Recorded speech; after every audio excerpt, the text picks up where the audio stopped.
Welcome back to my channel. It's Angela. So I thought since I'm recording on another device, I would go ahead and do my week ahead spread. By the time this goes up, it will be Sunday.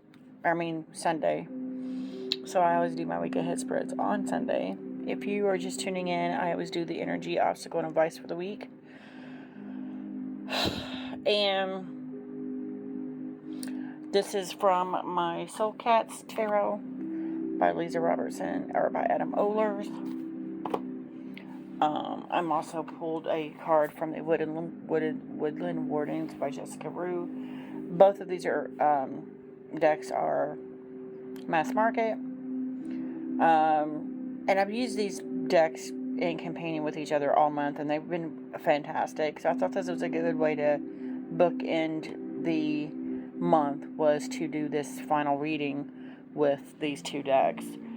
So let's dig into it. For the energy of the week, I have Five of Wands. And this card is the bane in my existence. This card stalked me for the better part of 2 years in various decks. The Five of Wands in traditional RWS is the five guys with the wands, and seem like they're fighting back and forth or competing against one another or in some kind of race. Here I don't actually get that. I get it's nighttime, but he's got these wands lit up and the moon even lit up, showing his way out of a sticky situation.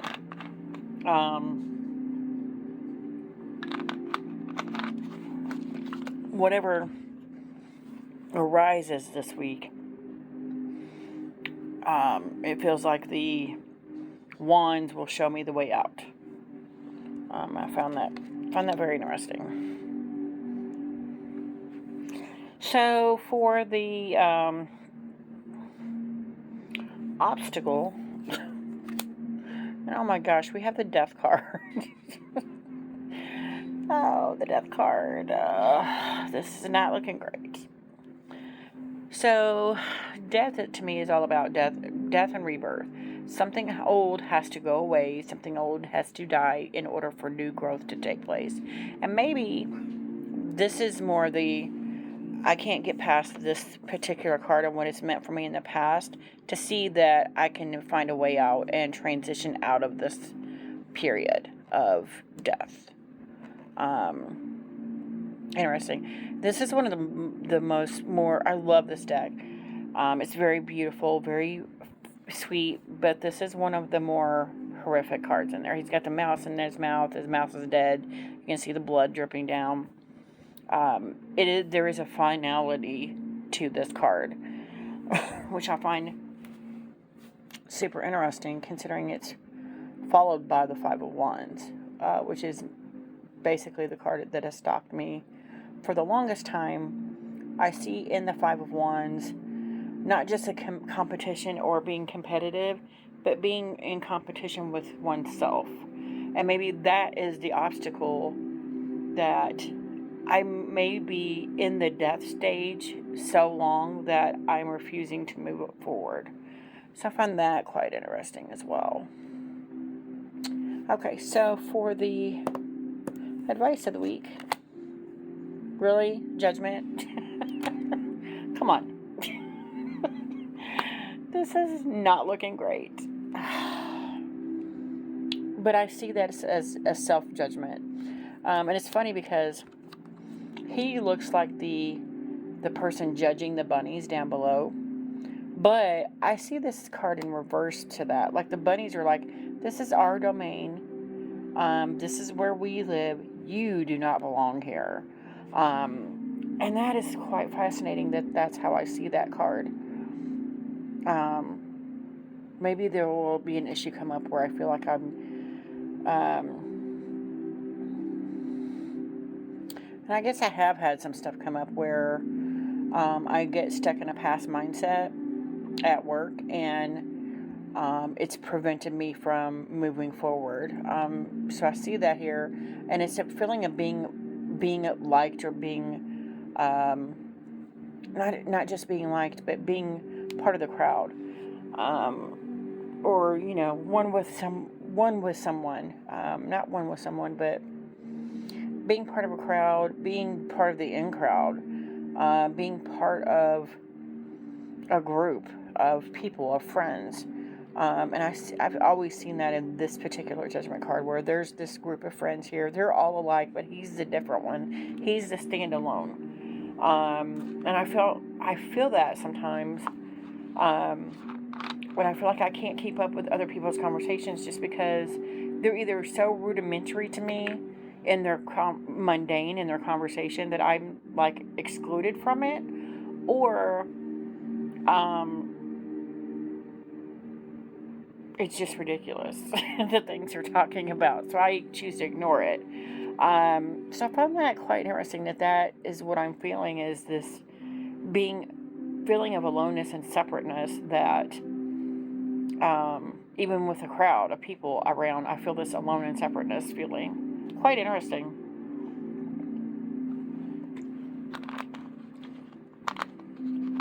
And that's why I said maybe this is a self-judgment here, and that needs to go away. Interesting. So, I don't know that I need to go to the book. These are very straightforward cards to me. But I am going to look at the Oracle card, the Chipmunk and the Laurel, and that's success. So that does give me hope that maybe I can overcome this obstacle this week, to kind of move forward and be one, zen, whatever. So actually, I'm going to go to the book. 5 of Wands. 4, 5. When distraction hits, prepare to move fast. Otherwise, you might burn your tail. All it takes is a slip of the mind for all chaos to break loose. And that's what I was feeling. Thoughts create action, and the action you have just created are anything but enjoyable. This means you now have a choice to make. Either pivot fast and grab a fire extinguisher, or get burned. Remember, what happens next all depends on the action you take. That's quite interesting. Quite interesting, because I had that come up last week, and I was literally hearing a voice in my head saying, be the bigger person here. You have the win. Just take it. Wow. Guidance. This soul cat knows that sometimes stuff happens. Things don't go together the way that you had hoped they would. And now those things look like kind of bad. The truth is, this is just a temporary setback, one that can be easily contained and turned around with focus and intentional action. Just because everything looks like it is on fire doesn't mean it is. Stay calm, take a breath, and really think about your next move. And that's me. I do tend to jump into things. And maybe that's the actual message and energy. I tend to jump into things prior to thinking them through. Like if I want, say, a tarot deck, I want it right now. I don't want to think about it. I don't want to have a chance to change my mind. So that's interesting. Protection. Sometimes things have to go horribly wrong in order for you to see that you need to move. Just like our soul cat, you need a fire under you to make you take action. And that's calling me out. Totally about my job. It is really kind of a shame that you have to wait until your pants are on fire to get the message.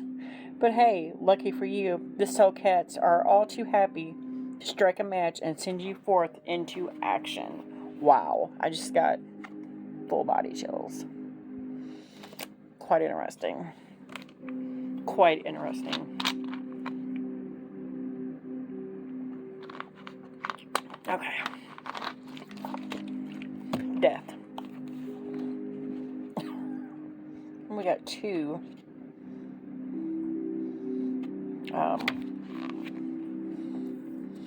majors here. There is always a presumption that death takes, that it steals something one is not willing to give. Death doesn't need to take. It merely needs to show up when and where it's scheduled to be. The act of dying has nothing to do with death. It is merely present to make sure the cycle of life continues uninterrupted. Wow. Guidance. Cycles are a natural part of life. Things begin and they end. What was once enjoyable and fun is now a drain and a drag. Again, still talking about my job. This is how you know an ending is coming your way. You feel drained, disinterested, and wish to be seduced by something new and exciting. This is where death steps in to clean out the stuck, stale energy of what used to be and open the door for something new. However, there's something important to know here. Death itself doesn't kill. It doesn't bring the ending. It is merely there when it happens. The soul cat knows only too well what it is like to be blamed for something they did not do. Things aren't always what they seem when death is around. Just stay focused on what you are completing, releasing, and letting go. Death will do the rest. Protection. You cannot stop an ending. You may not be ready for it, and you may not even be in agreement with it, but you cannot stop it or change the course that this ending is pulling into your experience. Resistance will only cause you stress and pain. Surrender, however,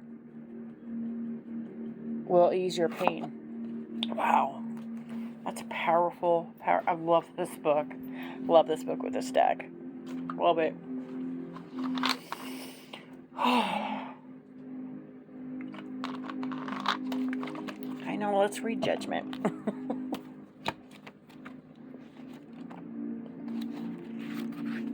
Wow.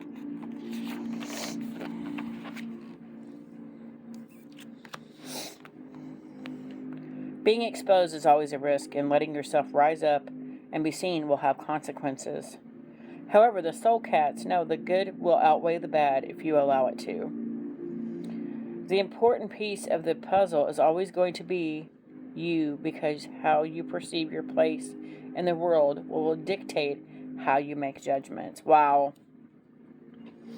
And it's almost like saying that I am my own judgment. I am my own judge. It's how you perceive yourself in the world that you're projecting out to others. Guidance. Out of all the energies in the major arcana, this one is probably the hardest, for it is very difficult to move through an entire day without casting judgment, whether that judgment is of ourselves, others, situations, or even the very existence of the world stage we play upon. Yet every day we rise again and get another opportunity to do just that, to be judgment-free. The soul cat is throwing down a challenge and asking if you can move through your day with a little less judgment and a lot more acceptance. It won't be easy, but if you can do it, you will feel lighter and maybe even a little freer. Protection. There is no doubt that there are times when one needs to be more discerning, especially when it comes to important life choices. This does not mean, however, that you need to hook yourself to judgment and attach to a specific outcome. Instead, trust your choices to be the correct and right ones, and leave the uncertainty in the rabbit den. Wow. That is beautiful. Beautiful, actually. This whole spread to me after reading the book is about self-empowerment. It's empower yourself to overcome the 5 of Wands, to beat death, to stop judging yourself. And I love that. It's beautiful to be successful in all that you do. Wow. So I'm going to read the Chipmunk.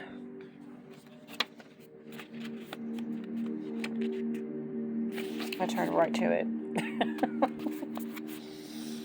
The chipmunk and laurel symbolizes a new venture that will surely lead to success. The chipmunk often takes the road less traveled, finding hidden pathways and adventure along the way. The laurel is a symbol of victory, used to crown the winners in the ancient Olympic Games. Together they tell us to take charge of our destiny, carve our own path, and find success. And that's just what I said. Upright, forge a unique path toward your desire. The road to achieving your goals is hardly ever straight and easy, but the journey is ultimately rewarding. In reverse, this can be a sign of a stagnation. True story. You may feel frustrated, stalled, or set back. Think about the clever and enterprising chipmunk. What lesser known pathway could lead you to your goal?